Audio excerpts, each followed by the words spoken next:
Hey guys, so the first thing I decided to use to tone it was a T28 20 developer, some brushing utensils, and gloves for sure. So first we're going to start off by using two of the Wella T28s. I really thought, I really didn't need the third one. I bought it just in case, and I actually didn't. I had so much left over, so two is perfect for a whole wig in my opinion.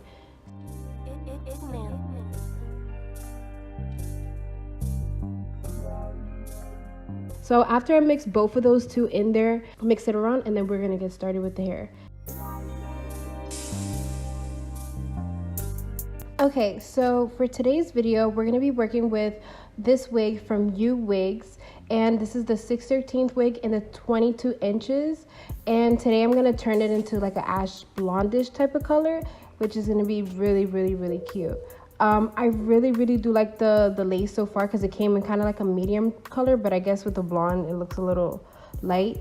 But it was pre-plucked on the edges, so I didn't really have to do much to it, and it was already ready to go. It was nice. I like the edges so far. But it actually came out super pretty, super pretty. The only thing I would change is I want it to be a little bit more silvery, so I would definitely use the Shimmerlight shampoo the next time, just to take down a little bit of the yellow, but it was still super cute. So right now I'm just doing sections, and I'm just putting on the toner and the roots first, because I figure if I accidentally like overtone, it's just in the roots, so it would have two dimension, I guess. But also I had to change the thing because I had like red marker on it and it was starting to stain my lace, and yeah, we can't have that.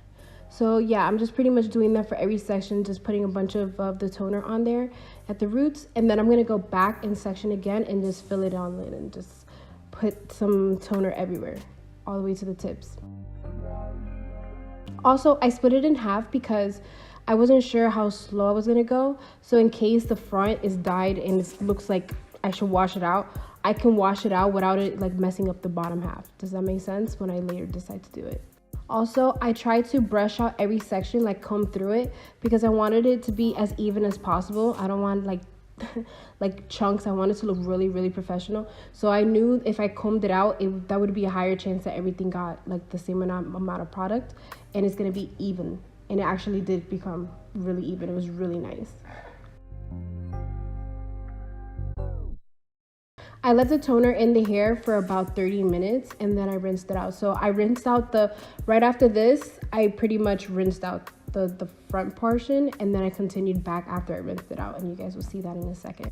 So this is pretty much how it looked like when it was almost pretty much done. I just had to keep a couple little more pieces, so I waited a little longer, but that's how it looked. And this is what I'm talking about, having like, I had more than enough that I'm even like just double checking and saturating the wig. That's how much extra toner I had. So two is perfecto. So this is how it looks after I shampooed and conditioned it. It looks super pretty. I fell in love with the hair. I really did. And this is like, I'm just blow drying it, and then after that I literally straighten it and lay down my baby hairs like any other way that I would, and I put a little powder on the lace, and that's it. So thank you guys so much, and I'll see you guys next time.